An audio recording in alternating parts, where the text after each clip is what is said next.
I mean, people like in general, there's just such a low bar for like tolerating like mental health issues in this country. Yeah. Like people, I saw for months straight, people are making fun of you. Yeah. You know, your viewers, other content creators. I mean, Fulcrum was saying to you. Dope as Yola was saying to you. Yeah. You know, Fulcrum made like the whole time I was in the hospital, in and out, he made like 60 TikToks on me. I don't know. Yeah. I mean, it's just more views on my name. Yeah. But he made like 60 TikToks on me. He even posted one the other day, like BlazintheAsian, follow me. Like, I mean, the reason why I don't want to be cool with Fulcrum now is the whole time I was crashing out, he was making fun of me the whole time, and he made a fake Blazin account, AI Blazin account. He hired someone to make an AI Blazin account to make me look bad, and I don't know. That is what it is. That's super weird. That's just weird to do, and that crosses the line from like, okay, maybe you post one or two things. It's like, all right, maybe you were making a joke. You were still a dickhead for doing that, but at the end of the day, that's that. But that crosses the line into like, okay, now you're straight up like bullying someone. Yeah. Now you're actually being a dick about And I'm not gonna lie, people say I'm soft when I say this, but when I get out of psych ward, I would look at the TikToks and look at the AI Blazing account, and it would get to my head. Like, I was like thinking. That's hard to look at, bro. That's. I mean, in general, people hating on you on the internet is a hard thing to deal with. Yeah. And especially, I'd imagine when you're in a mental state like you were at that time, that's got to be way harder to deal with. Yeah. Dope as Yola called me and said that music sucks. I was hurt by that. So what? Listen, I'm just gonna say right now, I'm cool with Yola. Like, me and him know each other very well, but like, I am totally a middle ground here. I don't give a about this beef. I am a neutral party here. I have not heard his side of it outside of what he's posted online, but from your end of it, what is this beef even? It's not even beef. It's just that in 2024, like last year, I DM'd one of his team members to be on the podcast. Mm-hmm. And who did you hit up? Claudio. Okay. And he told me to give him a text message of all the things why I should be on the podcast. I gave my life story, sent it to him. He's like, okay, I'll send this to Yola. They get back to me and say, like, I'm not celebrity enough. Not those exact words, but like, we're trying to get more mainstream guests right now. We have like these certain celebrities on right now. And then I was just kind of like turned off by that. But that was the only thing that happened. And then when I crashed out, I guess I spoke too much and kind of started going after him. I started going after everyone. Like, I do remember seeing a clip of you during your psychotic episode telling Dope as Yola to go to hell. I do remember seeing that. I don't know. I guess my emotions just were so crazy when I was there. Like, I've always had these feelings, not like go to hell or go die, but like I've always had like I don't know. I feel like I moved to LA in 2023. And, like, no one hit me up. At that point, I had 300,000 subscribers. I was still pretty popping. And everyone was ignoring me. No one wanted to collab with me. And it was just, like, whatever. So that's why I moved back to New York. And I ended up doing better in New York because that's where I originated my content. Dude, as someone who just moved to LA in late 2023 after living in Illinois my whole life, I thought it was going to be a lot different than it is here. When I moved here, I first thought, like, damn, I'm going to be collabing with all these weed tubers. I'm going to go on all these events. It's sick. It's so lonely here. Everyone is doing their own shit in their own lane. And if you moved here and you're doing stuff here too, you're competition and they don't want to fuck with you. Yeah, like, you know? I was lonely out here. The only person I was hanging out with is my roommate. And my roommate was filming all my videos for free. Yeah. And I was blessed. My cameraman right now, Eric, like, I can't really afford too much to pay him right now, and he's been filming for me for free. So that's why I said, like, when I come up with the money again, I'm gonna bless you. That's like, a real one right there. That guy needs a %. Yeah, you know? That's a fucking real one. I have the same birthday as Logic, and Logic emailed me actually, the rapper. Really? Yeah. Why'd he email you? Cause I commented on his post about how he saved me from being sober and stuff. And he emailed me, thank you for being like a supporter, and thank you for being like a fan. Like, I appreciate it. Oh, that's sick. Appreciate that I can help you. And coincidentally, I work with the same.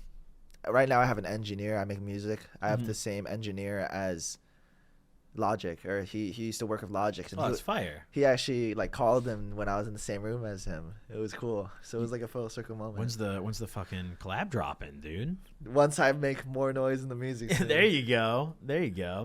But yeah, that's crazy how life works, you know? Yeah. Shit really comes full circle. and then I was having the same birthday. Was like, what the fuck?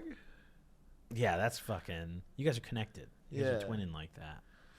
Now, another thing that I really, this is the meat and bones, you know, this is really a big juicy part of this I want to ask about too.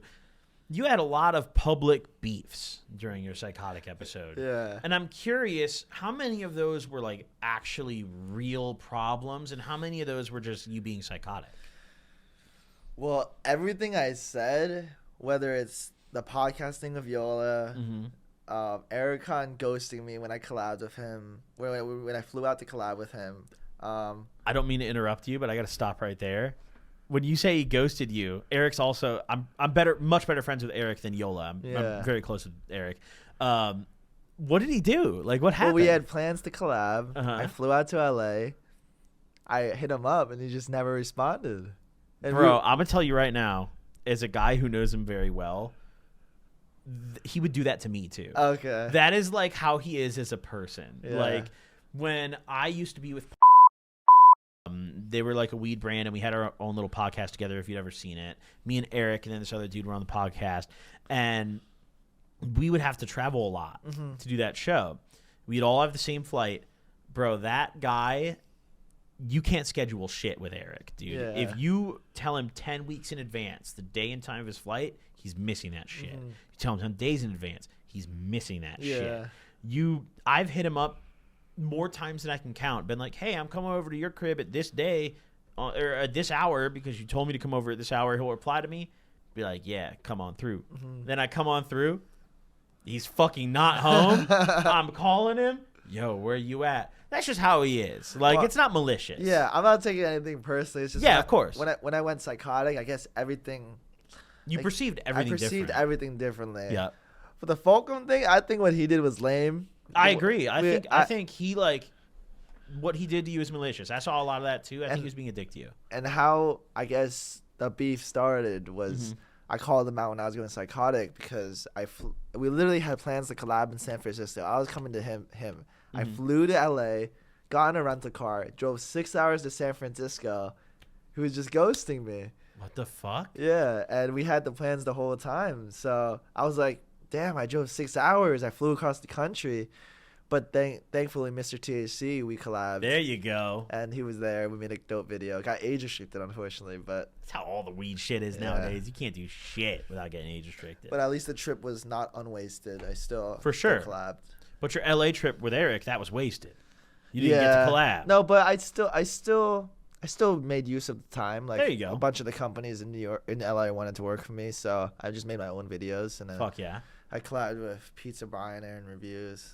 Like, Did you see what happened to Pizza Brian recently? Yeah, Bro, he can't had the smoke anymore. He quit during the same time as me. Yeah, Like, it's kind of crazy. yeah. Two totally different reasons too. He had a lung issue and you had a fucking psychotic episode. Yep. But you both had to quit. Yeah. That's crazy how that shit works. Yeah, it's That's just crazy. coincidence. Fucking, I mean, I don't know about you, but I would not take it very well flying somewhere and getting ghosted on a collab. Yeah. It sounds like you handled it more mature than I probably would have. I would have crashed the fuck out. Yeah, I was upset, but I would have been on my Instagram story posting that motherfucker's phone number, dude. Yeah, I guess I didn't talk about it until I went crazy, Uh-huh. and that's just when it happened. But no, Erick was always supportive of my content. Like he's one of the reasons why I started WeedTube. Like, Yep. also I would watch the drug tier list yeah. before I started, and yeah, I remember Erick. When I was at just 100K on Instagram, 80K, maybe 60, 70K, he would comment he would DM me and be like, "Keep going, you're doing good, you're gonna do well." So those DMs really fueled me to keep on going since I would watch Erick's videos in high school all the time or college.